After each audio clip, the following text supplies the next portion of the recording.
kasih kepadamu Bapa. Penyertaan-Mu tidak pernah Engkau tinggalkan. Kami ada hari ini di tempat ini Tuhan, karena kami tahu Tuhan mengasihi kami.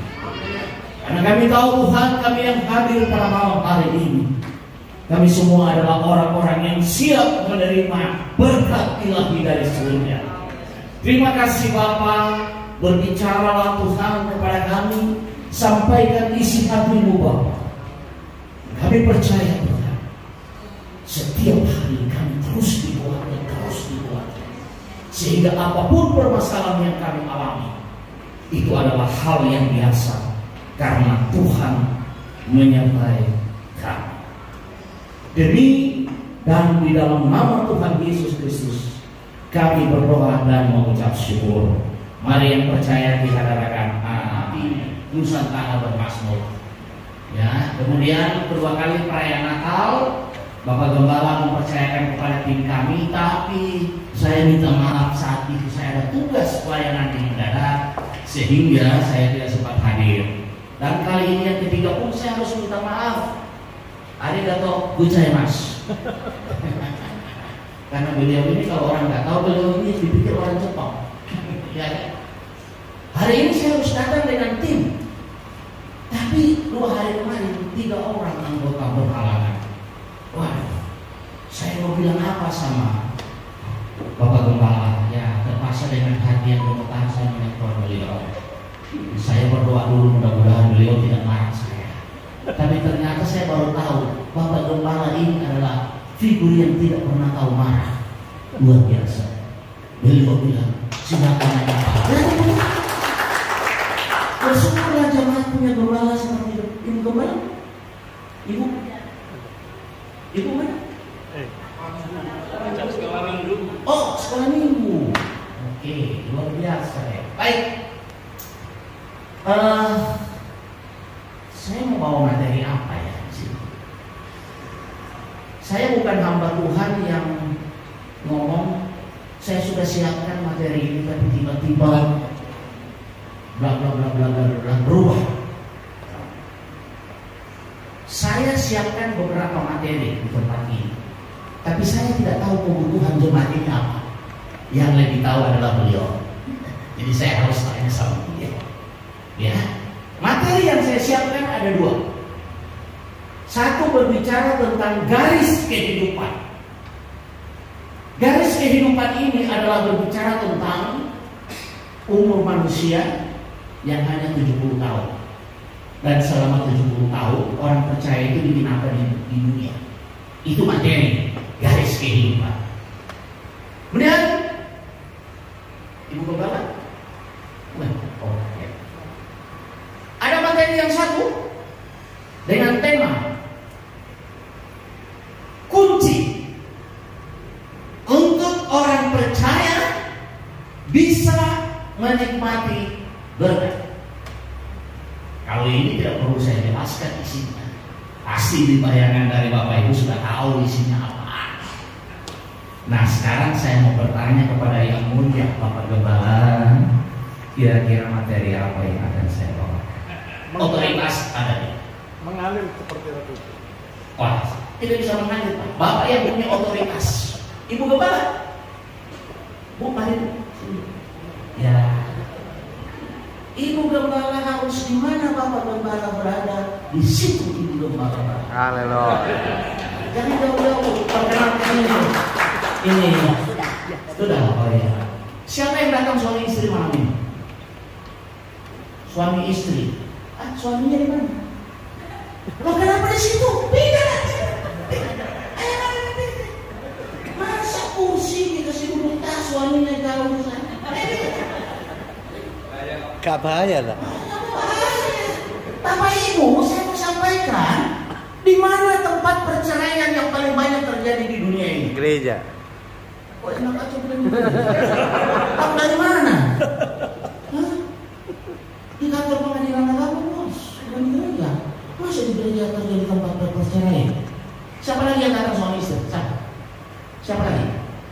Yang datang suami istri? Ya? Mana? Suami istri. Oh, kenapa kursi di tengah itu kosong?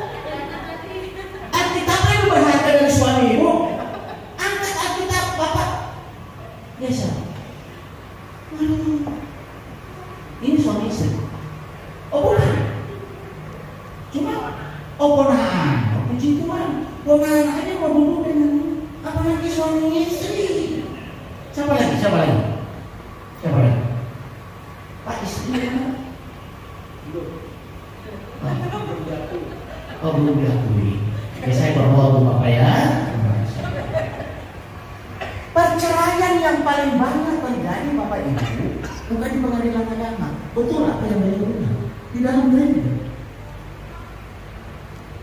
Perceraian dalam tanda kutip. Kenapa? Bayangkan suami istri dari rumah, boncengan di sepeda motor, istri gandeng suaminya. Oh cepat-cepat ya, digandeng sampai di depan gereja. Suami belok kanan, istri belok kiri. Kalau di tempat ibadah yang lain, memang sudah diatur demikian. Perempuan sana, tapi di gereja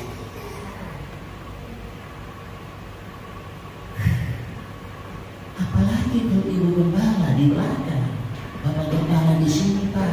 Aduh, bertobat. Haleluya. Karena kerajaan surga sudah dekat. Saya pernah berbicara di satu gereja, tapi gembalanya marah. Mana ibu gembala? Di belakang. Saya lihat. Di belakang. Terus berdirinya di mana ibu gembala? Cuma untuk ibu gembala tadi tidak berdiri di pinggir kas perpuluhan.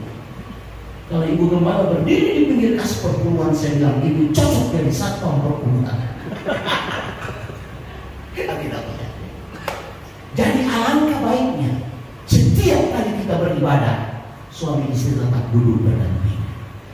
Dan bukan itu saja, Bapak Ibu tahu, ketika Bapak Gembala berdiri di mimbar yang kudus dan melepaskan berkat ilahi, beliau berdiri mempertaruhkan hidupnya di hadapan Tuhan, menarik berkat itu turun dan diimpartasikan kepada jemaat. Tapi bagaimana saudara mau diberkati? Istri di sini, suami di sana. Tidak mungkin akan diberkati, Pak. Akan jatuh ke orang lain. Kami di gereja lokal kami harus suami istri juga. Dan ketika gembala mau lakukan doa berkat, suami dan tangan istri. Wah, dahsyat nih. Materi apa yang menimpa Bapak? Garis kehidupan atau kunci untuk bisa menikmati berkat. Maka yang berbeda. Ya. Yang kedua, kunci untuk bisa menikmati berkat Tuhan. Yang memang kalau gereja itu kalau bicara berkat itu paling sama sekali. Di mana-mana gereja berbicara berkat. Waduh, baik. Karena saya harus tunduk terhadap otoritas. Ya. Saya harus sampaikan ini. Walaupun materi tadi itu baru kemarin saya, tapi saya sudah yakin pasti materi ini yang diinginkan. Betul? Kunci untuk bisa menikmati berkat Tuhan. Slide. Bapak Ibu,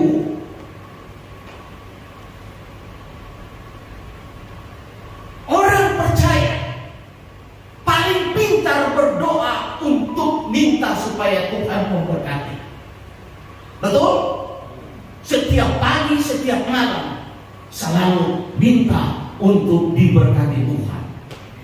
Tetapi ketahuilah, berapa banyak orang percaya yang menerima berkat Tuhan, tapi ternyata dia tidak bisa menikmati berkat itu. Amin. Amin. Berarti semua suka tidak suka menikmati berkat Tuhan ya. Baik. Setiap kali saya melayani, saya harus menampilkan foto keluarga saya. Bagiku, keluarga is number one. Pelayanan nomor 2. Tuhan Yesus yang terutama. Apa artinya kita sukses di pelayanan? Apa artinya kita sukses di bisnis, bos? Dan keluarga kita. Dan hari ini saya paling sangat berbahagia sekali. Dari sejak turun dari rumah, saya sumringah. Karena hari ini pelayanan saya didampingi oleh istri saya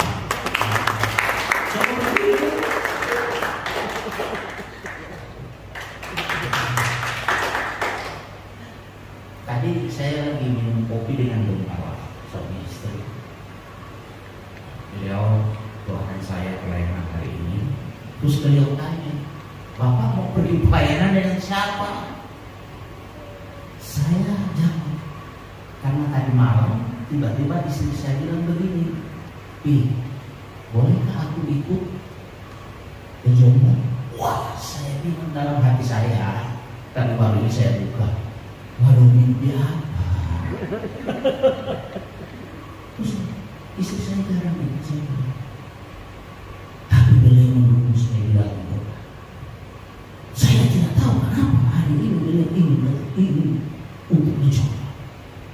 Bahkan bukan itu, pagi-pagi beliau bilang antar saya di salon. Wah, mantap. Tapi saya terus terang ketakutan kalau istri saya ikut dalam pelayanan saya. Ketakutan apa? Jangan-jangan saya sedang berbicara, beliau di sana bilang bohong. Tapi tidak, beliau mendukung saya bilang. Luar biasa. Kami sudah menikah 47 tahun, Pak Gembala. Wow, 47 tahun. Kami dikaruniai 3 anak. Ini anak perempuan, yang sekarang paling besar suaminya, yang kedua laki istrinya, ketiga itu perempuan suaminya, dan kami punya cucu ini. Waktu ini masih berapa ini? Masih berapa cucu? 1, 2, 3. Baru 3 cucu. Sekarang kami sudah punya 7 cucu. Bagaimana hidup kami 47 tahun menikah, dan sekarang kami sedang menikmati berkat Tuhan. Luar biasa.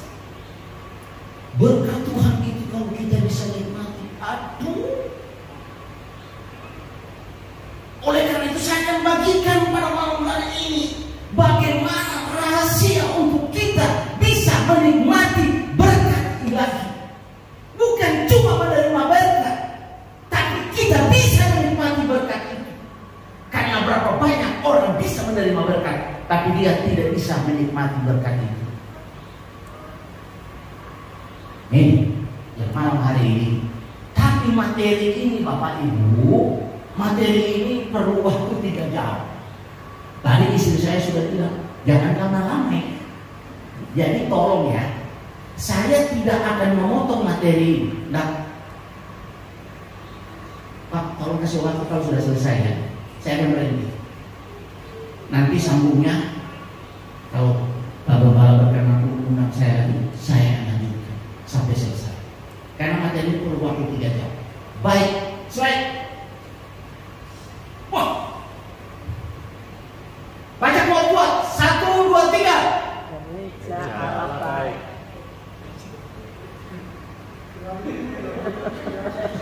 Apa yang tertulis di depan itu? Bukan cuma gereja Allah baik. Ayo 1, 2, 3.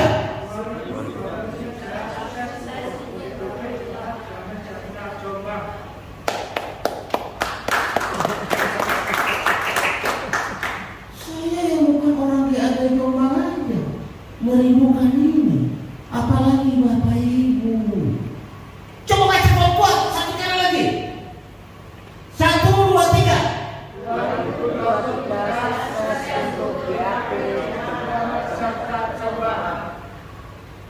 Yakin?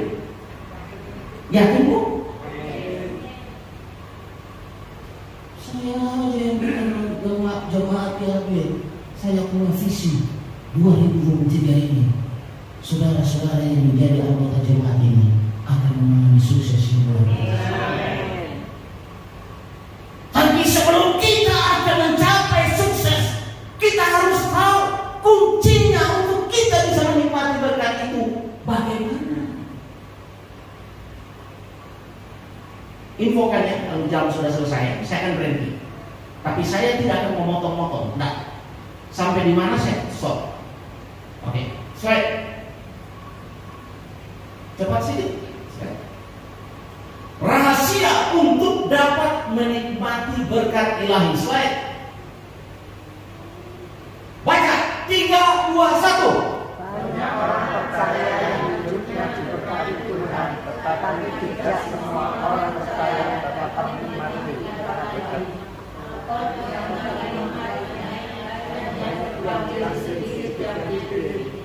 Kalimat ini apa? Bisa dibenarkan atau tidak? Bisa dibenarkan? Ya, banyak orang percaya yang hidupnya diberkati Tuhan, tetapi tidak semua orang percaya dapat menikmati berkat ilahi. Bisa terima nggak kalimat ini? Bisa Pak? Yang lain bagaimana? Apa keberatan dengan kalimat ini? Saudara, kita orang percaya, tidak semuanya kita bisa menikmati berkat Tuhan. Tidak semua, saya kasih tahu. Tapi saya mau katakan, semua orang percaya bisa menerima berkat Tuhan. Tapi tidak semua orang percaya bisa menikmati berkat Tuhan. Slide. Ini ayatnya. Pengkhotbah 5 ayat 11. Dengar baik-baik. Dengan bertambahnya harta. Berarti ini orang yang diberkati. Dengan bertambahnya harta, bertambah pula orang-orang yang menghabiskannya. Dan apakah keuntungan yang menerima berkat atau pemiliknya selain daripada hanya bisa jelas yang sudah ditulis dalam pengkhotbah, ya, dengan bertambahnya harta. Tapi kita hanya diberikan untuk menikmati melihat harta itu, yang berarti berkat itu Tuhan sudah berikan, tapi bapak dan ibu tidak bisa menikmatinya. Karena kalau datang ibadah, bapak duduk di sana, ibu duduk di sini. Betul, saya ngomong nanti akan masuk dalam penjelasan. Salah satu berkat Tuhan yang tidak bisa kita nikmati, kenapa? Karena hubungan suami istri rusak. Itu salah satu. Bila jangan main-main bapak. Jadi bertobat Pak ya. Ibadah berikut jangan lagi dulu. Tunggu dulu, yang tadi mana istrinya? Yang akikatnya itu. Oh ini ya, sorry. Ya, Tuhan berkati ibu ya. Salah satu penyebab ketika Tuhan sudah kasih berkat sama ibu dan bapak, ibu dan bapak tidak bisa menikmati berkat itu. Ini cuma sampai pada melihatnya. Dan salah satu faktor penyebab karena rusaknya hubungan keluarga. Pak Gembala, tolong catat ya. Hari Minggu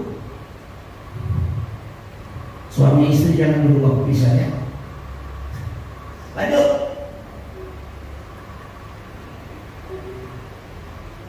Baca buat 3, 2, 1.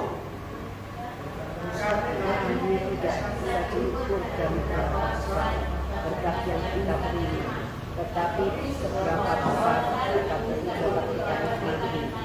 Lebih baik pengeluarga karunia menikmati daripada karunia memiliki, tapi tidak bisa menikmati. Ada amin? Ada amin? Bapak Ibu, kalimat ini sudah saya lakukan. Kami suami istri. Kami punya prinsip, lebih baik kami memiliki karunia menikmati daripada kami memiliki karunia memiliki tapi tidak bisa menikmati.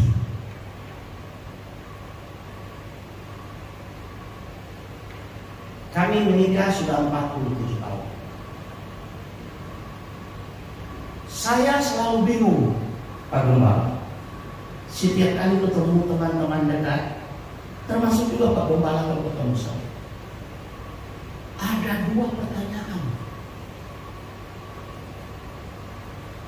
bahkan 3 pertanyaan yang kadang-kadang saya sulit untuk menjawabnya, Pak Gembala. Begitu kan? Bapak sehat-sehat. Apa jawab saya? Saya sehat karena kasih karunia Tuhan. Tadi masih koma Pak Heri, belum tidur. Saya sehat karena kasih karunia Tuhan. Dan kalau saya minum Pak Gembala lihat saya dengan mata abang, ketemu dengan orang-orang vertikalis, langsung lihat ini. Sudah jadi melayani di hari Tuhan.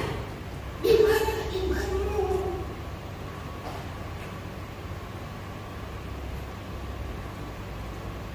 Saya sehat karena kasih karunia Tuhan. Titik. Tidak ada yang lain-lain. Cik bilang apa tadi? Tidak punya iman. Cik, saya mau memiliki iman, Cik. Tapi saya tidak mau memiliki iman yang kokoh. Apa itu iman yang kokoh? Kalau sakit tidak mau minum obat, dan obat itu dianggap racun. Dia bingung. Iman yang kokoh itu bagaimana, Pak? Iman kokoh itu kalau ibu sakit tidak mau minum obat. Sudah tahu kolesterol tinggi, tiap hari makan soto Madura. Baru bilang Tuhan berkati ini. Segala racun-racun Tuhan sucikan. Tapi makan terus itu soto Makassar, makan terus itu soto Madura. Baru berdoa. Itu iman yang Pertanyaan yang kedua, Bapak tinggal di mana?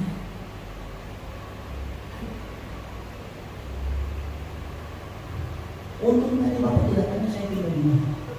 Saya tunggu tadi mana Bapak? Apa jawab saya? Kalau saya jawab, istri saya kasih mata melotot. Jangan jawab macam-macam. Tapi saya jawab apa adanya.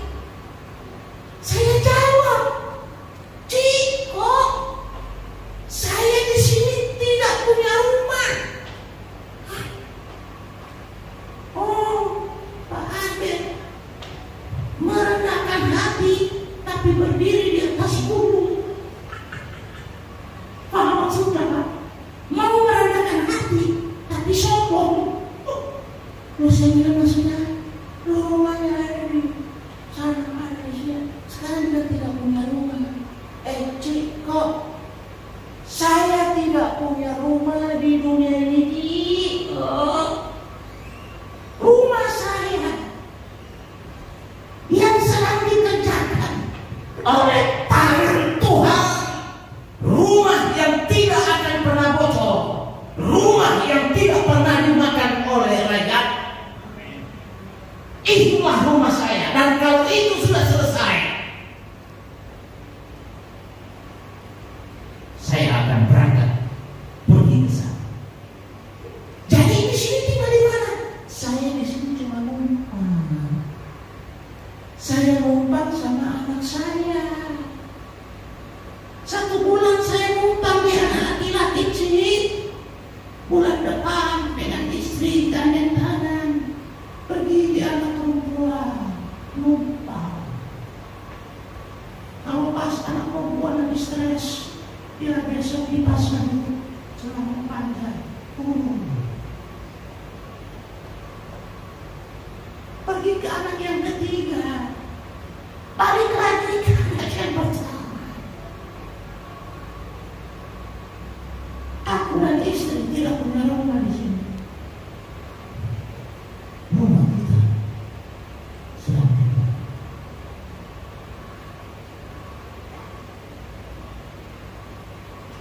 Apakah dengan perkataan yang saya mau? Tidak. Karena saya tahu, saya sadar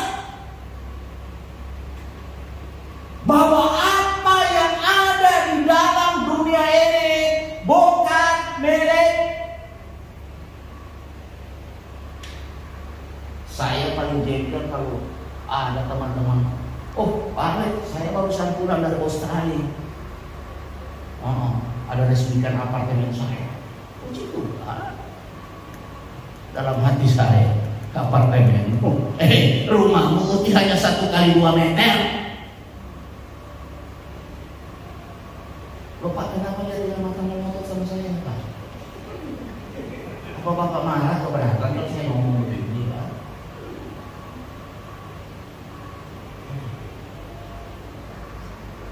Lebih baik saya memiliki karunia menikmati daripada saya memiliki karunia memiliki tapi tidak bisa menikmati. Punya rumah mewah tapi di dalam rumah tiap hari berkelahi, tiap hari ribut dengan mantu, ribut dengan anak, ribut dengan cucu. Untuk apa?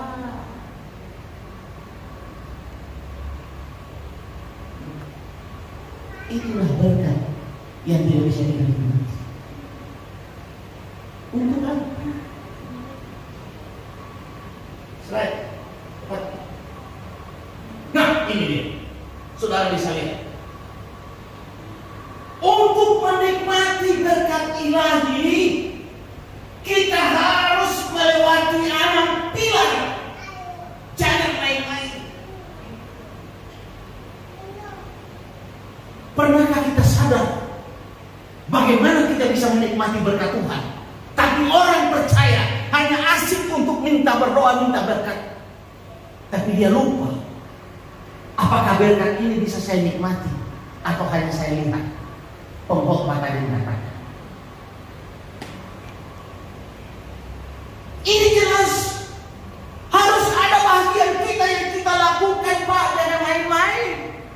Bukan sekedar kita berdoa, bukan sekedar Bapak Gembala mengimpartasikan berkat, tapi bagaimana ketika berkat itu sudah di tangan kita, bagaimana kita bisa memanage berkat itu untuk supaya bisa kita nikmati. Ternyata tidak gampang. Berapa banyak kita lihat orang-orang yang berbandingkan kekayaan harta, tapi sesungguhnya hidupnya bagaikan neraka. Apakah ini yang kita mau? Apakah ini yang kita mau? Coba bisa baca 6 pilar. 1, apa itu? Kuat 1, apa itu? Hidup di dalam ketaatan. Pilar kedua apa?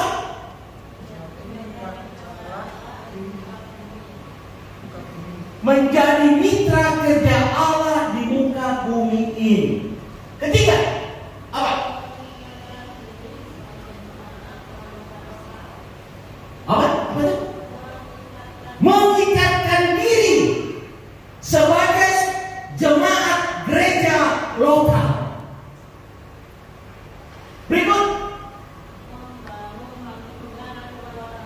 membangun hubungan keluarga yang harmonis. Bagaimana keluarga itu bisa harmonis? Di dalam ibadah saja Bapak duduk di sana, istri duduk di sini. Jangan nangis, Bu. Bertobat. Lihat Bapak dan Ibu Gembala, luar biasa, menjadi contoh. Ya. Jadi kalau Bapak Ibu Gembala tidak duduk berdampingan, komplain ya. Senggol nanti. Senggol. Ini pilar membangun hubungan keluarga yang harmonis. Ya. Kemudian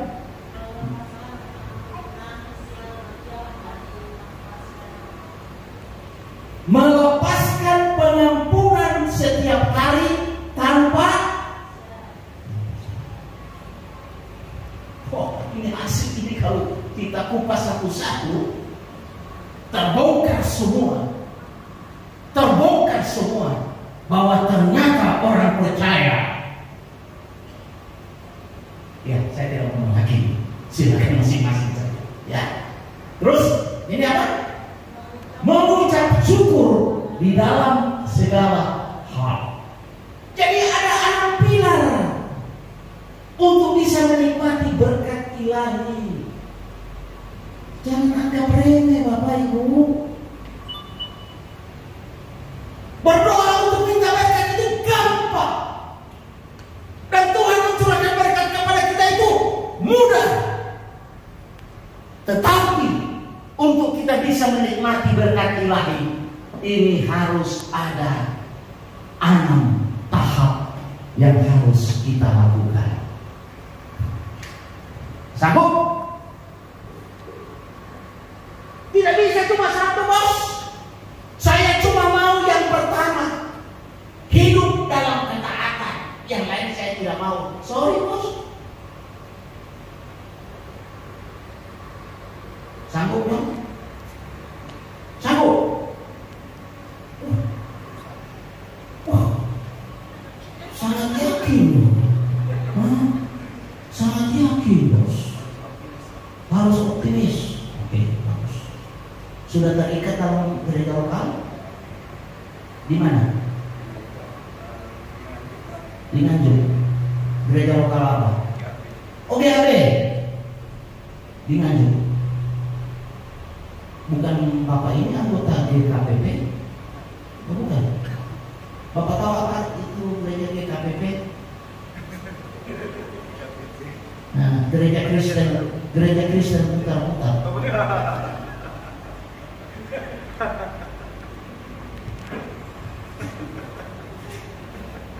Bos, sudah terikat dalam satu gereja lokal? Di mana? GPDI. Kenapa hari ini ada di GAB? Tanya. Nah ini dia. Ini. Harus mengikatkan diri di dalam satu gereja.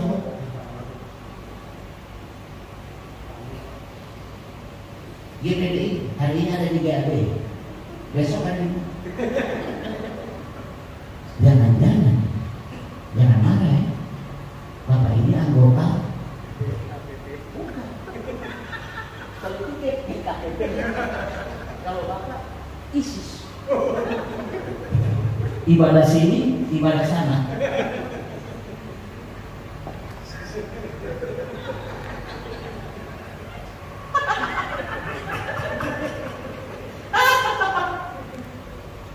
Ayo, bos ini nggak tahu.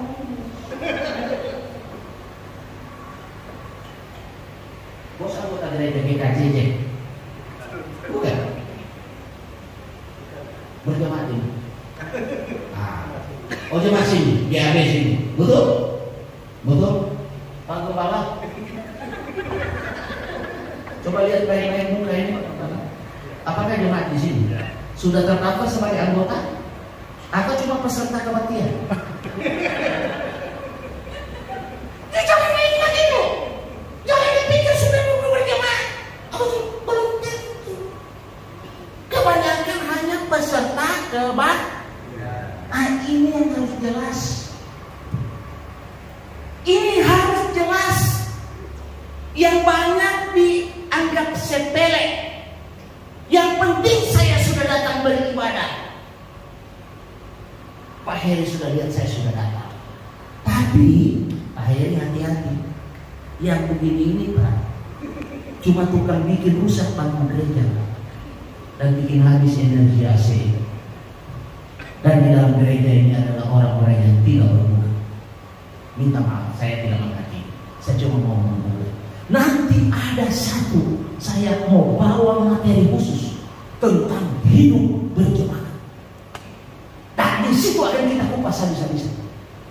Sudah bukan zamannya lagi orang percaya dia tidak mau mengikatkan diri dalam satu jemaat lokal. Pak, itu sudah bukan zamannya, Pak. Bapak tidak hanya menikmati berkat Tuhan, kepala di bawah, kaki di atas. Kita harus mengambil keputusan. Saya akan mengikatkan diri di dalam jemaat lokal, di mana saya akan tertanam, di mana saya akan bertumbuh, di mana saya akan berturas dan menghasilkan buah yang tepat. Kapan-kapan kalau Bapak Gembala percayakan, saya akan datang dengan tim untuk seminar satu hari tentang materi hidup berjemaah. Karena kami melihat kondisi gereja sekarang ini, Pak, dengan tidak masuk untuk menghakimi, Siapa yang mau disalahkan? Karena materi hidup berjemaat ini tidak pernah dilindungi. Orang tidak bisa membedakan mana jemaat, mana peserta kebaktian. Tidak.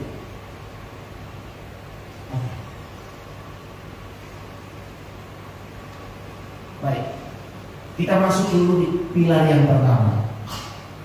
Pak, sampai jam berapa Pak? Lagi berapa menit? Silakan Pak, saya jangan mengganggu. 8. Sampai jam 8. Sampai jam 8. Saya sampai jam 8. Oke. Kita akan masuk di dalam pilar yang pertama. Untuk menikmati berkat ilahi, kita harus hidup dalam ketaatan. Ketaatan di dalam melakukan kehendak Tuhan. Ini dulu. Kalau kita tidak mau taat di dalam hidup kita setiap hari, lebih baik jangan jadi orang percaya. Karena saudara menjadi orang percaya, nanti akan sia-sia. Saudara akan kecewa. Saudara akan kecewa. Kecewa terhadap pendeta, kecewa terhadap gembala, kecewa terhadap sesama pelayan Tuhan, kecewa terhadap anggota jemaat. Mari, coba buka ayat yang pertama, maju. Cik, ayat A. Oke. Yesaya 48 ayat 18. Perhatikan ya, perhatikan. Sekiranya engkau memperhatikan perintah-perintahku, maka damai sejahteramu akan seperti sungai yang tidak pernah kering. Dan kebahagiaanmu akan terus berlimpah seperti gelombang-gelombang laut yang tidak pernah berhenti. Sekiranya engkau taat kepada perintah-perintah Tuhan. Ini jelas. Hidup kita akan terus berlimpah seperti gelombang-gelombang laut yang tidak pernah berhenti. Seperti sungai yang tidak pernah kering. Sekiranya kita memperhatikan perintah-perintah Tuhan. Bisa tanggap ayat ini? Tidak ada tawar-menawar Pak. Ibu, tidak ada tawar-menawar Bu. Ini bukan kita pergi di pasar diminta penjual cabai 1 kilo 100.000 tawar. Nah, Tuhan sudah bilang, sekiranya engkau memperhatikan perintah-perintahku, maka damai sejahteramu akan seperti sungai yang tidak pernah kering, dan kebahagiaanmu seperti gelombang laut yang tidak pernah berhenti.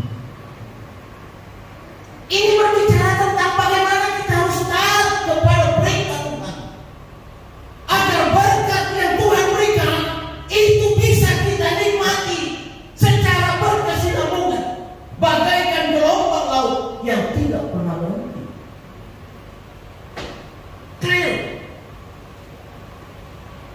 Catat di dalam pikiran dan di dalam hati ini.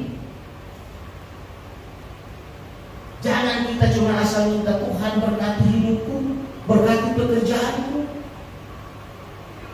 Tuhan akan berikan, tapi Anda tidak akan bisa menikmati.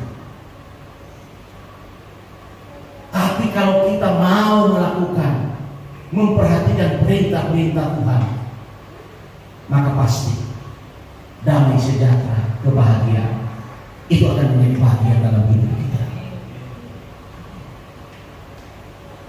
Jelas? Yang bicara bukan saya, ini ayat. Cuma kadang-kadang kita tidak mengerti. Taunya cuma minta Tuhan berkati aku, Tuhan berkati kesehatan bumi. Tapi Tuhan bilang, apakah kamu sudah melakukan perintah-perintahku?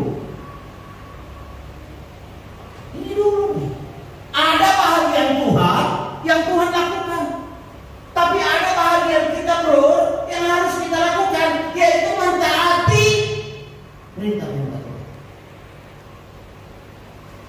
tidak mau taat perintah Tuhan, cuma mau minta supaya Tuhan berkati. Enak aja.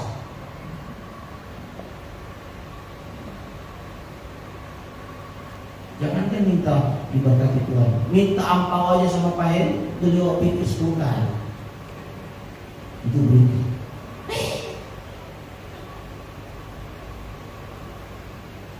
pilar yang kedua.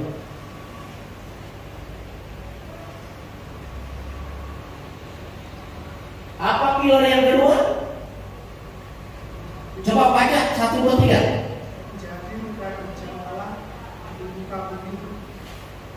Menjadi mitra kerja Allah di muka bumi ini.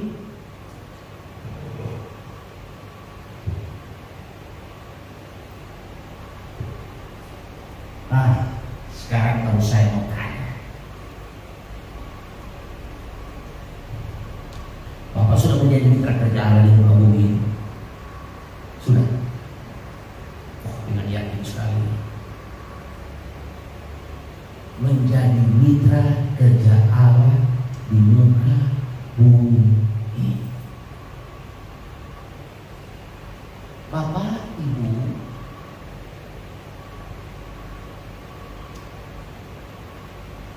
oke, baca ayat dulu ya.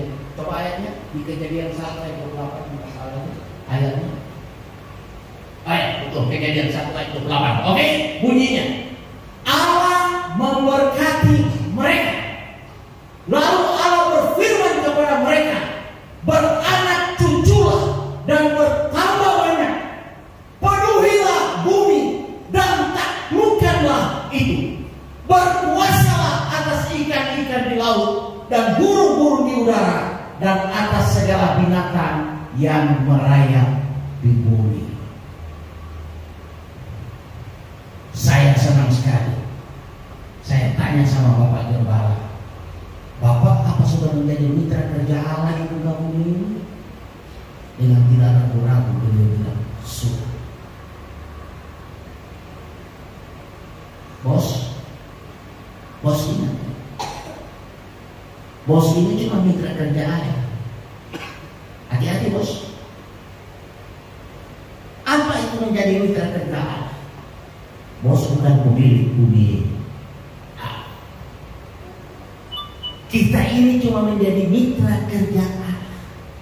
Ketika Allah menjadikan dunia ini dari hari pertama sampai hari kelima, diciptakan terang, diciptakan air, diciptakan cakrawala, diciptakan binatang, ikan semua. Pada terakhir Tuhan berpikir, siapa yang mau urus di dunia ini? Maka kemudian siapa namanya Pak? Siapa namanya? Ya, Yoga. Oke. Setelah Tuhan menciptakan bumi ini, Pak Yoga, ikan sudah ada, binatang sudah ada, langit sudah ada, tumbuh-tumbuhan sudah ada. Terus Tuhan berpikir, siapa yang mau urus ini bumi ini?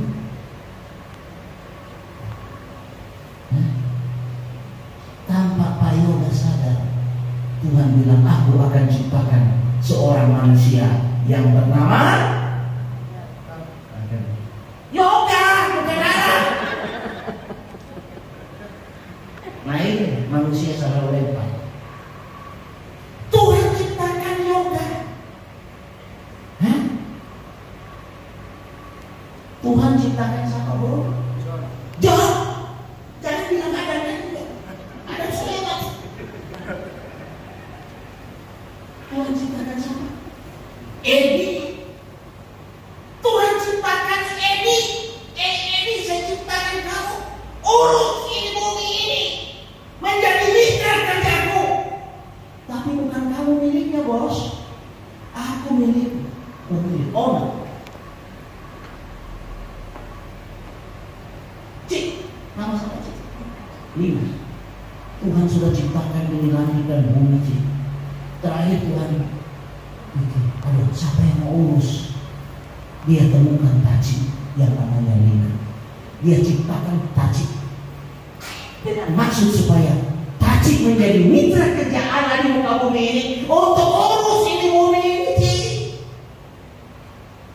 Tapi bukan cipunya loh. Cuma dikasih percayaan untuk mengurus. Maksudnya menjadi mitra kerja Allah itu, bro, disuruh urus. Ini kota Jombang, atur. Pak Paulus, maka Pak Paulus bikin usaha properti, bikin usaha otomotif, luar biasa. Tapi bukan bos punya, bos cuma mitra. Jangan salah, yang punya Tuhan. Maksudnya, ada untung, bayar dividen sama aku, enggak?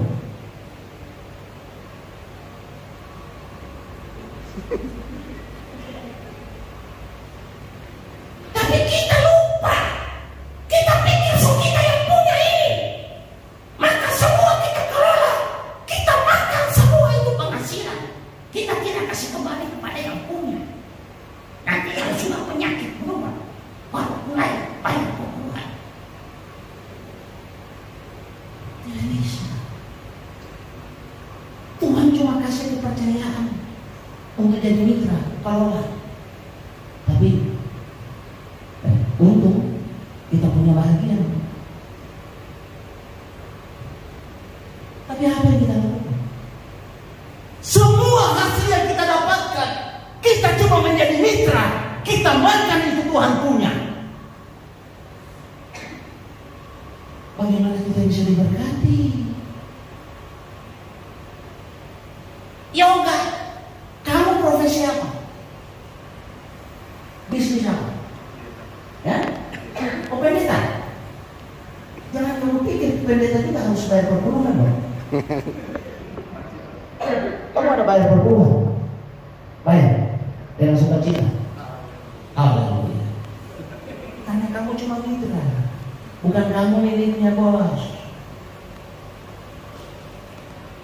Bukan kita pemilik. Kita hanya dipercayakan mengurus. Nih, ngurus. Kamu dapat hasil, kamu makan pun bagian kamu. Tapi bahagianku, milikku kembalikan. Dan kamu akan lihat apa yang akan aku perbuat untuk kamu di kitab Maleakhi. Bawalah persepuluhanmu supaya di rumahku ada makanan. Tapi kita orang percaya persepuluhan pun kita makan, karena kita anggap kita yang pun semua ini. So, malam ini Tuhan mengetuk hati kalian. Kita hanya sebagai mitra kerja, bukan sebagai pemilik. Makanya kembalikan yang pemilik punya. Kalau saya pun ini orang pengusaha. Beliau punya banyak staff, ada marketing, ada mekanik. Mereka semua bekerja untuk bos. Dan bos berikan apa bahagian mereka. Tapi yang bos punya jangan coba-coba kamu ambil. Tak kasih masuk polisi. Baik, sama. Kalau kita tahu bahwa kita ini cuma sebagai mitra kerja Allah, bekerjalah dengan sukacita. Apa yang kita punya, kita ambil. Tapi apa yang bukan kita punya, kembalikan sepenuhnya kepada Tuhan sebagai pemilik. Kalau saya mau berbicara manajemen finance, manajemen keuangan berdasarkan firman, saudara-saudara jangan kaget. Itu ada materi khusus. Manajemen keuangan yang benar adalah kalau kita terima 100.000, hak yang bisa kita pakai, Bapak tahu berapa? Hanya 40.000. Hanya 40.000 itu hak kita untuk kita pakai. Yang 60.000 itu bukan kita punya. Di situ ada bahagian Tuhan. Perpuluhan ada di sana. Di situ ada bahagian untuk hamba-hamba Tuhan. Di situ ada bahagian untuk orang miskin. Di situ ada bahagian untuk menunjang operasional pekerjaan Tuhan. Di situ ada bahagian negara untuk kita bayar pajak kepada negara. Dan saudara tahu, hanya 40% itu yang diberikan hak kepada kita untuk kita pakai. Tapi kenyataannya tidak demikian.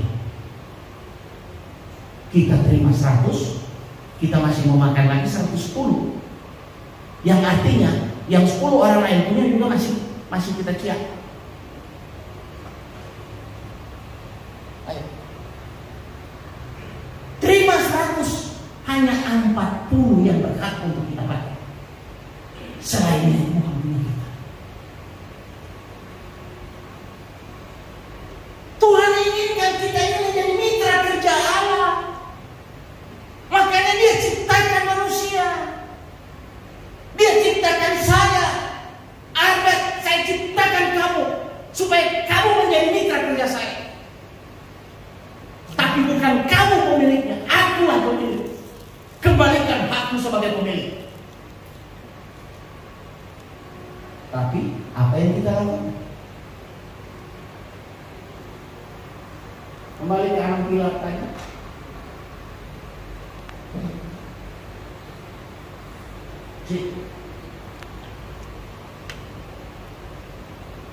Masih aktif di perusahaan?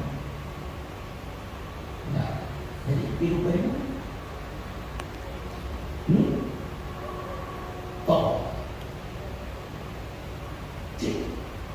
Itu toko bukan Taci punya.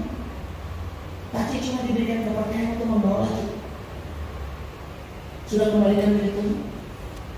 Sudah? Jangan-jangan Cik terima 100, Cik makan 110.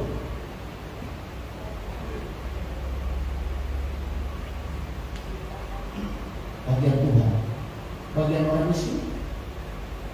Nah, untuk hamba Tuhan, sudah bayar pajak sama negara.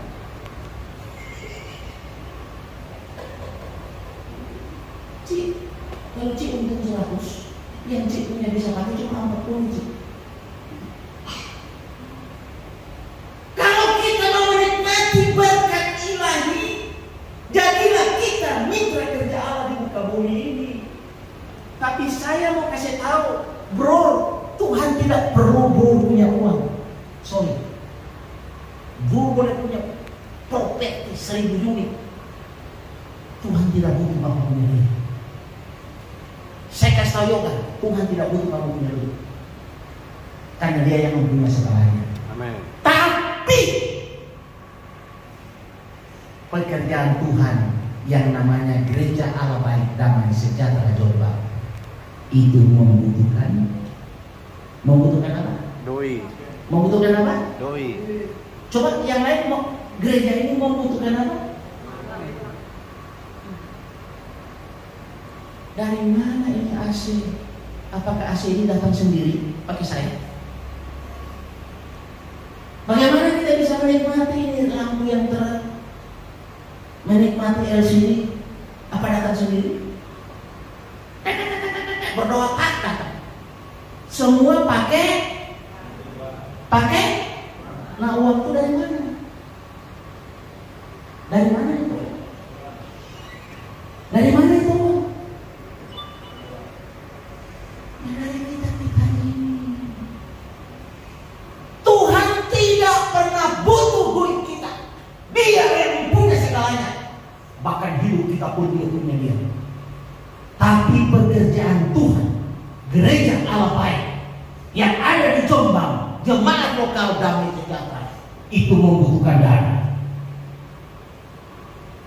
Jangan kita masa bodoh. Makanya saya katakan, ikatkanlah dirimu dalam satu jemaat lokal, baru engkau bisa menikmati berkat ilahi. Kalau engkau hanya menjadi GKPP, engkau akan menjadi ISIS, jangan harap Anda akan menikmati berkat ilahi. Anda memang diberkati, tapi Anda tidak akan menikmati berkat. Anda hanya bisa melihat.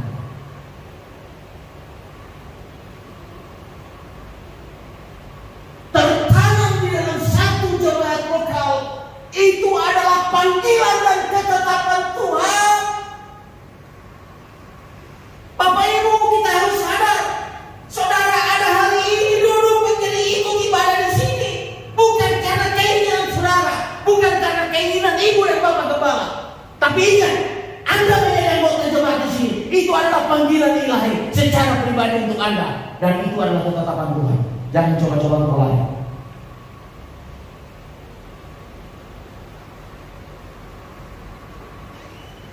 Malam hari ini ambil komitmen. Saya akan mengikatkan diri di gereja lokal, gereja Allah baik dan sejahtera.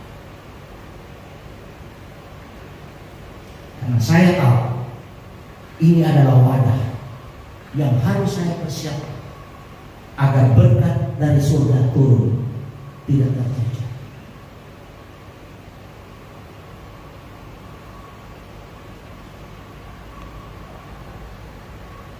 Tinggalkan pola-pola untuk kita ibadah sini. Kalau saudara mau ikuti kegiatan di gereja lain, silakan kami minta izin sama Bapak. Tapi saudara, pertama bertumbuh, bertunas, dan menghasilkan buah yang tetap. Saya menjadi anggota GPPS dari sejak tahun 1980. Sekarang tahun 2023, 63 tahun suami istri. Dan bagaimana hidup kami diberkati Tuhan yang luar biasa. Amen. Saya ada menulis satu buku, mungkin sudah saya kasih sama Bapak.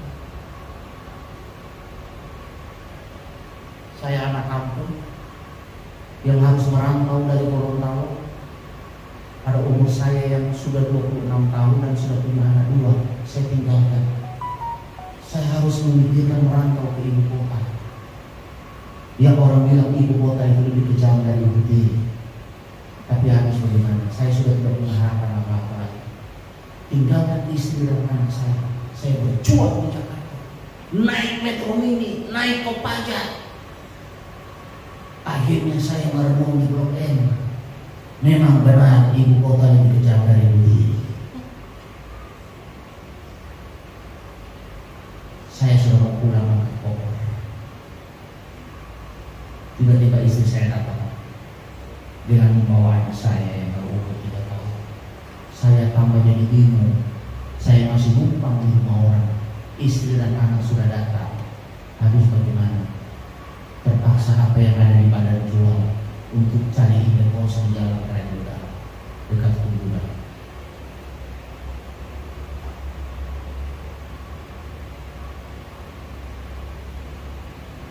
Kalau kisah hidup saya menyampaikan ini bukan tidak saya lalu.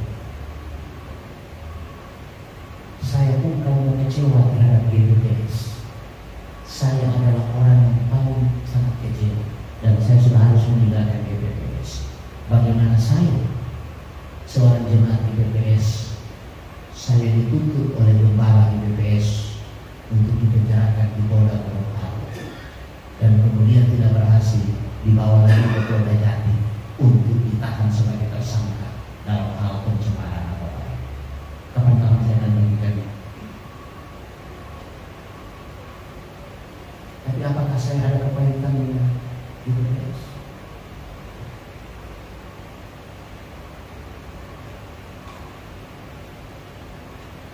Wah, kesaktiannya luar biasa. Saya baru habis operasi jantung dari China. Di meja saya sudah ada panggilan Polda dalam hal tuduhan pencemaran nama baik. Yang melakukan pencemaran.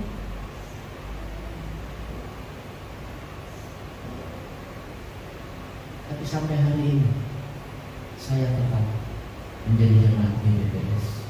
Saya tidak pernah kecewa. Saya tidak pernah marah kepada gembala. Nanti saya saksikan lagi di materi khusus.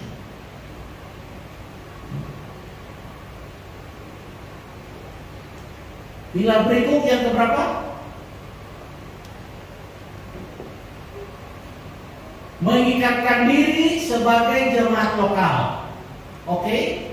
Coba buka 1 Korintus ayat. Bapak Ibu, saya mau jelaskan ya, supaya jangan salah paham. Tentang mengikatkan diri jemaat lokal ini memang tidak ada tertulis baik di dalam perjanjian baru maupun di dalam perjanjian lama secara jelas, tidak ada. Tapi kenapa ini menjadi materi dasar bagi kehidupan orang percaya untuk dia harus meningkatkan diri di dalam jemaat lokal? Memang tidak ada perintah yang jelas. Tapi mari kita baca di 1 Korintus 4 ayat 15 sampai 16. Baca kuat-kuat. 1, 2, 3. Sebab sekalipun kamu mempunyai beribu-ribu pendidik dalam Kristus, kamu tidak mempunyai banyak bapa, karena akulah yang di dalam Kristus Yesus telah menjadi bapamu dari Injil yang diberitakan kepadamu. Sebab itu aku menasihatkan kamu, turutilah teladanku. Di dunia ini kita boleh memiliki beribu-ribu guru, tetapi ingat, kita hanya memiliki seorang Bapa, yaitu Bapa Gem.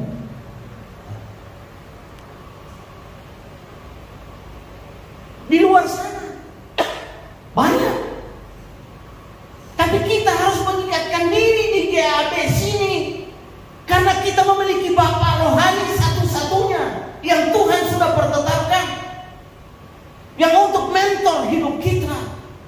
Jangan main-main, Pak. Ada satu ayat, tapi saya lupa di mana ya. Mungkin Pak Gembala sama nanti di perjanjian lama itu kalau tidak salah bunyinya begini. Berbahagialah orang yang suka berada di dalam baik Tuhan. Pak Yogi, ayat itu. Karena dia bagaikan tunas yang bertumbuh di atas pelatarannya. Pak Yogi, di mana kira-kira ayat itu? Di perjanjian lama itu ya. Berbahagialah orang yang berada di dalam rumah Tuhan, karena dia bagaikan tunas yang bertumbuh di pelataran. Berbicara rumah Tuhan ini adalah gereja lokal. Kemudian dipertegas lagi di Efesus 2 ayat 1 sampai 11. Di situ ada mengatakan keselamatan kita itu tergantung dari tercantumnya diri kita di dalam Kristus Yesus secara lokal. Keselamatan kita tergantung bagaimana kita tercantum di dalam tubuh Kristus secara lokal. Efesus 2 ayat 1 sampai 11. Nanti baca dulu. Sehingga untuk seorang percaya, dia mutlak harus tertanam, bertumbuh, dan bertunas untuk menghasilkan buah yang tetap di dalam satu jemaat.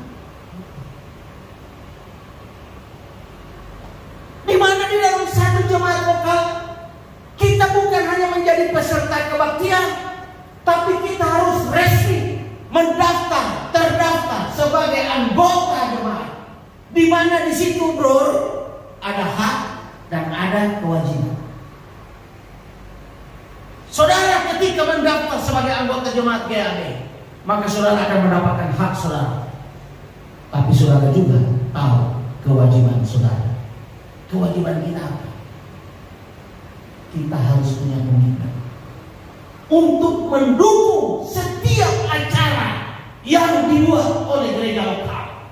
Kalau hari ini ada ibadah di gereja lokal kita, apapun yang ada di luar sana kita tidak bisa hadir. Itu komitmen kita sebagai jemaat lokal. Berikut, apa tanggung jawab kita? Mendukung keuangan gereja lokal di dalam segala hal. Ada tanggung jawab, ada kewajiban kita, tapi kita pun ada hak kita. Dan yang paling terpenting, Ketika kita sudah masuk dalam pilar ini, maka kita berhak untuk menikmati berkat-berkat yang Tuhan berikan kepada kita. Kalau saudara mau coba-coba untuk tidak mau mengingatkan diri, ya jangan salahkan Bapak lo, karena tidak ada paksaan.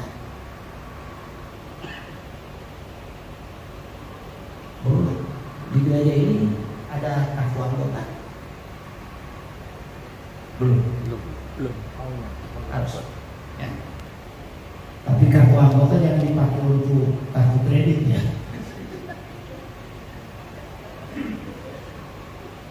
Mulai bikin daftar anggota. Alamat, umur, profesi, status. Dan saudara-saudara yang terdaftar sebagai anggota jemaat mempunyai hak untuk mendapatkan pelayanan. Jangan nanti setelah mau nikah baru datang sama Pak Gembala bagian, aduh kenapa kita mau kawin ini, terus tolong berkati aja gitu. Berjemaat gimana? Berjemaat di sana.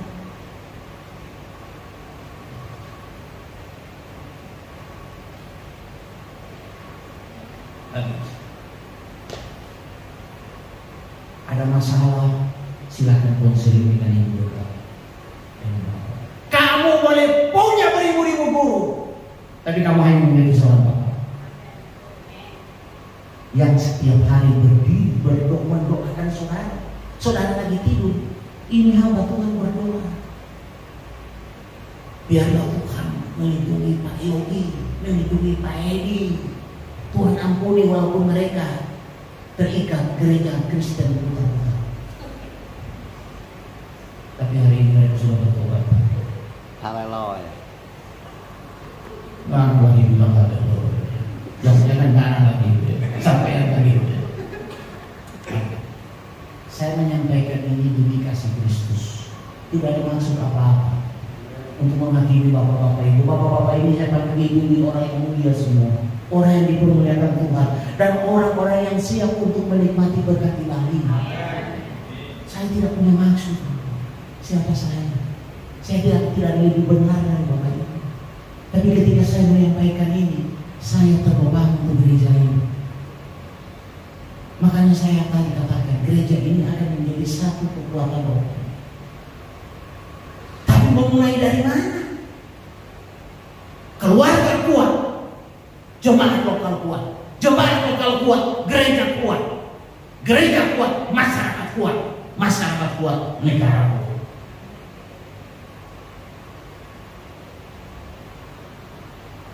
Tidak ada pembohongan.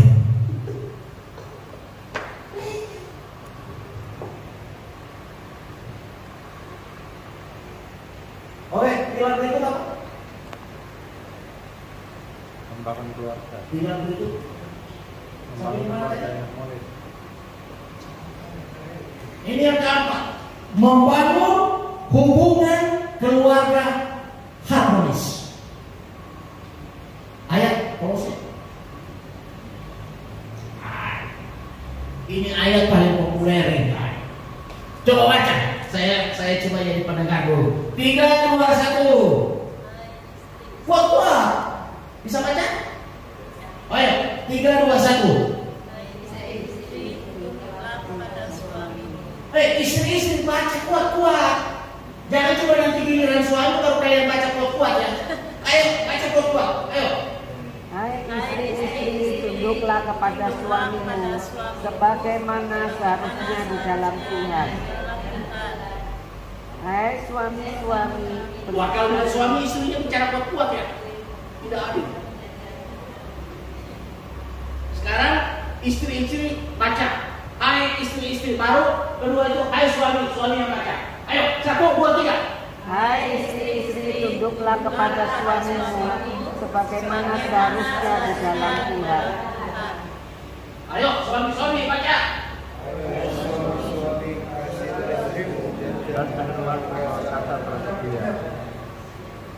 Oke, stop sampai di sini dulu. Sekarang saya mau tanya sama Bapak Ibu.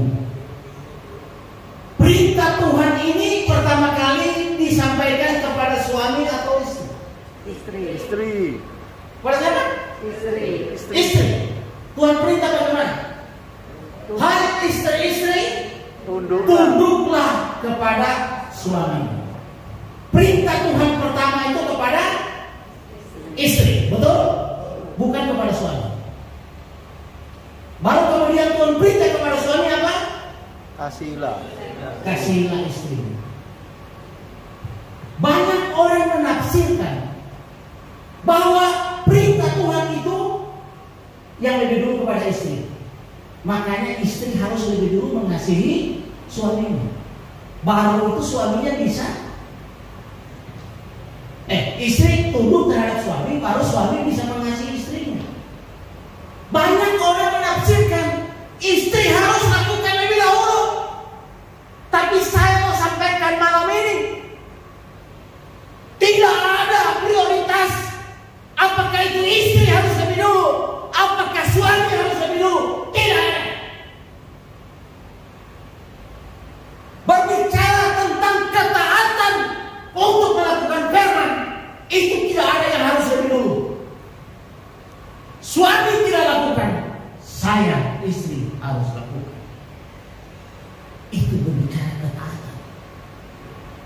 Istri tidak lakukan, bukan berarti kamu tidak lakukan, aku juga tidak lakukan.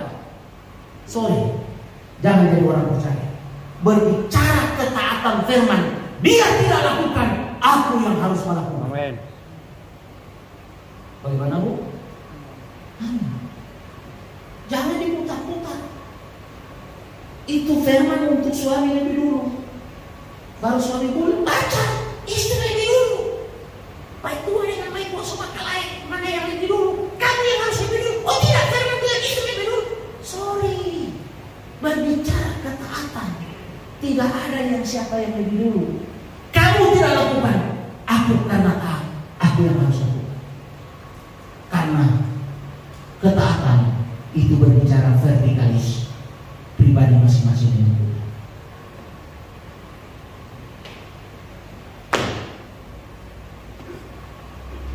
Memang dalam firman ini Tuhan berbicara kepada istri, tapi bukan berarti harus istri yang melakukan lebih dulu, baru suami melakukan.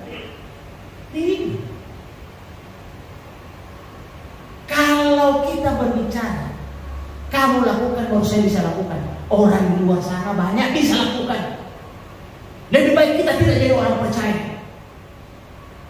Kalau pola pikir kita seperti itu, berbicara tentang ketaatan, dia tidak lakukan, saya harus lakukan. Yes. Karena saya harus bertanggung jawab pribadi saya.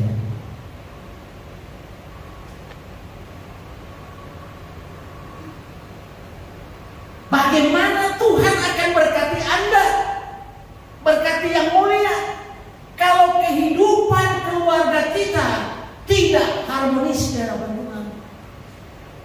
Suami istri tiap kali ketemu hanya ribut. Bagaimana berkat itu bisa datang? Orang tua ketemu anak baku sumpah. Jemaat ketemu gembala sakit hati. Para pelayan Tuhan baku sikut kiri sikut kanan. Bagaimana kita bisa menerima berkat kalau di dalam hati kita memelihara itu kepahitan? Tidak usah kita terima berkat Bapak Ibu. Kita mau berdoa saja. Tuhan bilang, kalau kamu teringat perselisihan dengan saudaramu, kembali dulu, bereskan dulu itu, baru engkau berdoa. Tapi kita tidak. Datang ke gereja, bawa itu kepahitan. Istri bawa kepahitan dengan suaminya, suami bawa kepahitan dengan istri.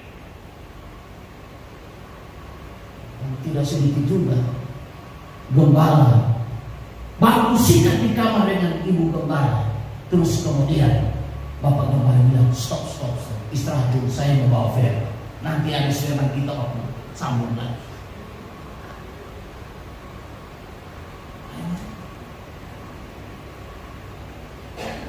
Kehidupan keluarga kita ini adalah wadah di mana berkat Tuhan akan siap kita tampung.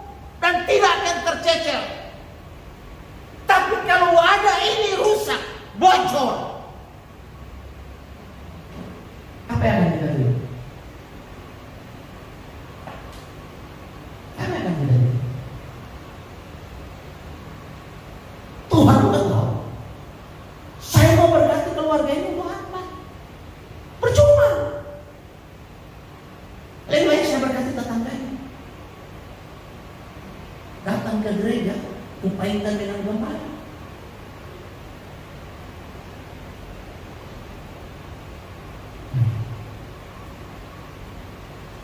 Berkat Tuhan akan bisa kita nikmati jika kita bisa menjaga harmonisasi di dalam keluarga.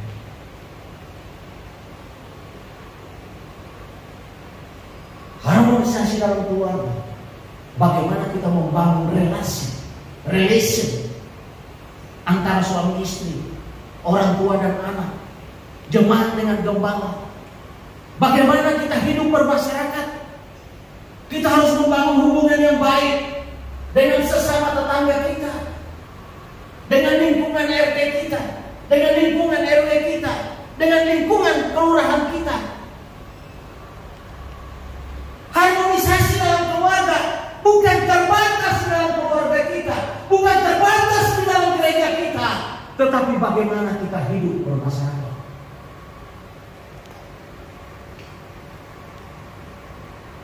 Lebih baik jangan jadi orang percaya kalau kita tidak bisa membangun harmonisasi dalam hubungan keluarga kita.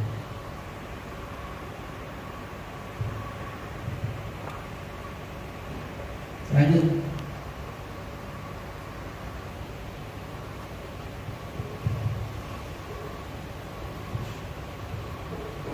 Melepaskan pengampunan setiap hari tanpa syarat. Pak Yogi, tolong jawab. Jawab dengan jujur. Bapak berdoa gampang atau susah? Ya, gampang. Pak ini berkorban memberikan kolektif Tuhan, gampang atau tidak?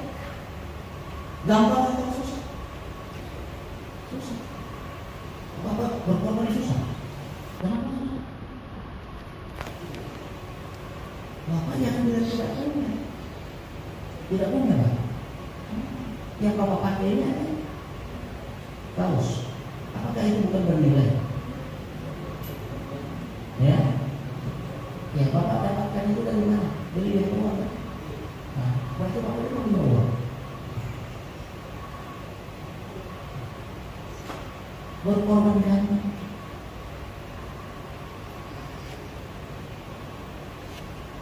Bapak mau memuji Tuhan gampang atau susah? Gampang ya. Musik, ada musik?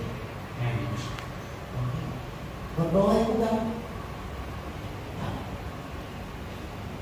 Berdoa tak. Saudara, semua orang percaya kalau berbicara berdoa, baca firman, berkorban, memuji Tuhan, puasa, datang ibadah, itu mah gampang. Tapi ada satu hal yang sulit dilakukan oleh orang percaya, bahkan tidak bisa dilakukan.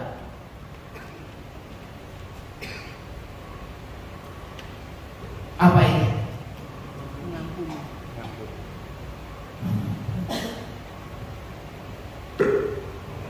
Mengampuni, melepaskan. Nanti ada materi khusus saya bawa tentang bagaimana kita bisa melepaskan kuasa yang dahsyat ketika kita bisa melepaskan pengampunan. Ada materi khusus saya bawa. Kita akan kupas habis-habisan segala kemunafikan orang percaya. Saya berani mengatakan, kamu jangan jadi orang percaya kalau kamu tidak bisa melepaskan pengampunan.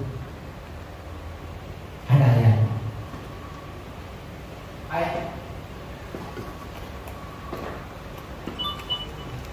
Matius 6 ayat 14 sampai 15 saya baca dengan kuat. Karena jikalau kamu mengampuni kesalahan orang, Bapamu yang di surga akan mengampuni kamu juga. Tidak berhenti di situ. Tetapi jikalau kamu tidak mengampuni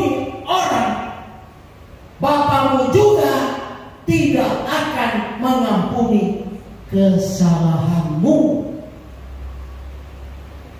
Bapak Ibu, saya ini baca Alkitab dari Kejadian sampai Wahyu, walaupun belum habis. Saya tidak mengatakan saya sudah 3 kali, belum habis. Saya tidak pernah menemukan satu ayat yang begitu tegas dan keras. Kebanyakan ayat itu penuh kasih. Tuhan mengingatkan, hendaklah, jadilah. Semua Tuhan sampaikan dengan penuh kasih, himbauan. Tapi satu-satunya ayat yang begitu keras dengan konsekuensi yang begitu tegas, Matius 14 ayat 19. Konsekuensinya apa? Kalau kamu tidak lakukan, saya tidak lakukan. Maaf. Kalau engkau tidak bisa mengampuni orang yang bersalah kepadamu, maka Bapamu di surga juga tidak akan mengampuni kamu. Makanya saya bilang, kalau orang percaya tidak bisa mengampuni, lebih baik jangan jadi orang percaya. Karena sia-sia. Saudara tidak akan mewarisi kehidupan yang kekal. Karena Tuhan tidak bisa mengampuni kamu. Jangan main-main loh, Pak. Ayat ini jangan kita anggap remeh. Nah, kalau Tuhan tidak bisa mengampuni kita, mau apa? Jangan harapkan kita mati, kita masuk surga, mendapat hidup yang kekal. Karena Tuhan tidak mau mengampuni kita. Marilah, kita tidak usah bertele-tele, tidak usah yang muluk-muluk. Hal yang sederhana ini, mampu gak kita lakukan atau tidak? Sekali lagi, kalau orang percaya tidak bisa mengampuni, lebih baik jangan jadi orang percaya. Sia-sia. Bukan menghakimi, tapi ini kebenaran firman. Tetapi jika kamu tidak mengampuni orang, Bapamu juga tidak akan mengampuni kesalahan. Jangan saudara pikir Tuhan Yesus sudah mati di kayu salib, sudah menebus dosa kita semua, dan kita berhak untuk masuk surga. Tidak demikian. Keselamatan Tuhan sudah lakukan. Itu adalah kesempatan untuk kita yang percaya, dan kita menjalani hidup bagi orang percaya. Kita berhak untuk masuk surga. Tapi kalau kita tidak bisa mengampuni orang, Tuhan juga tidak akan mengampuni kesalahan kita. Mau apa? Jangankan masuk surga, untuk menikmati berkat Tuhan aja tidak akan kita lakukan.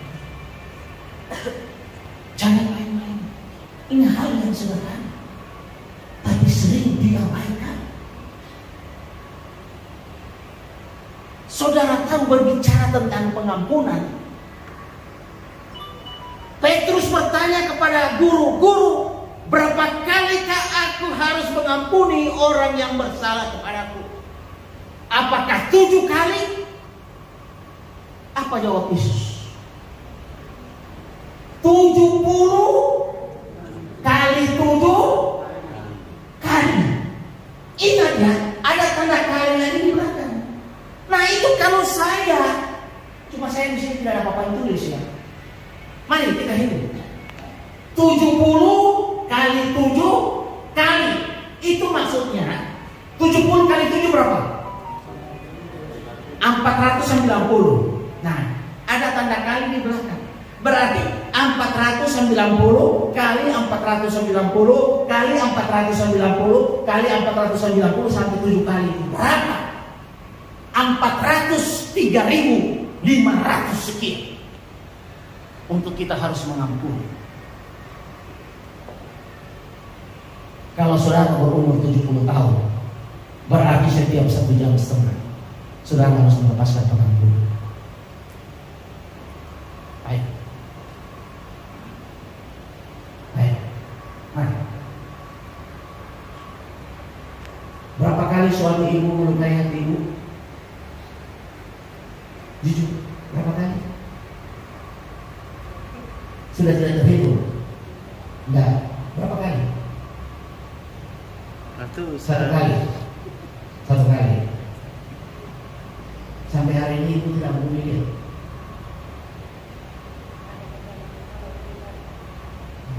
Jujur. Melukai hati cuma satu kali. Saya tanya, ibu sudah mengampuni? Jujur, kadang-kadang kalau teringat sakit lagi. Tuhan bilang, lepaskan pengampunan untuk orang yang menyebarkan kamu itu 70 kali 7 kali 407.306 kali. Jangan nangis, bawa ini dalam doa. Roh Kudus akan menguatkanmu. Secara manusia kita tidak mampu. Bahkan kita sering mengeluarkan kalimat-kalimat rohani. Aku ini masih manusia Pak Pendeta. Darah-darah merah, butir darah merah masih mengalir di dalam tubuhku. Memang siapa bilang kamu bukan manusia? Tapi perintah Tuhan 70 kali 7 kali 490 itu kali apa? 97 kali 403.306. Tidak mampu. Kita kasih ampun sama ses, kita kasih ampun sama Ci. Tapi kalau kita mati, jangan Ci lihat kita punya mayat.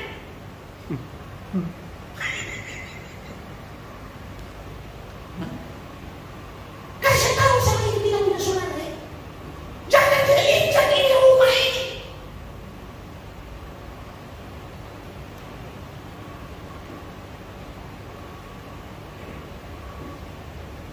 Ayo. Tapi apa yang Tuhan beritahu? 70 kali 7.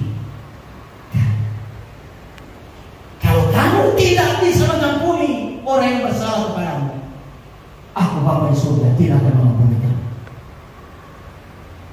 Lihat, mau pilih yang mana? Jangan coba mau pilih masuk surga bro. Tapi kalau tidak mengampuni bro, jangan mimpi masuk surga.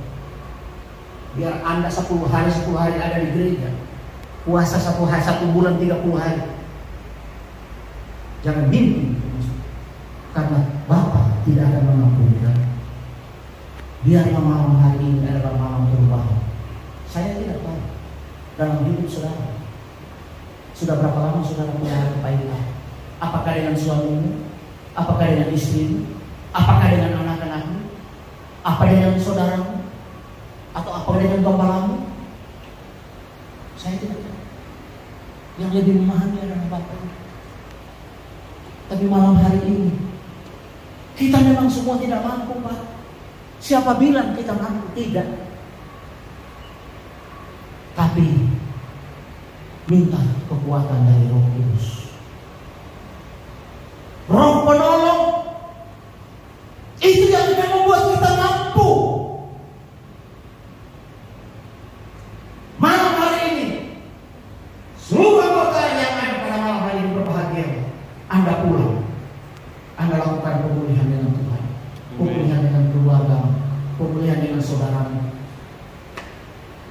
Ini adalah kesempatan. Kita tidak tahu apa yang akan terjadi 1 jam kemudian. Tapi apakah kita akan hidup terus dengan kebaikan?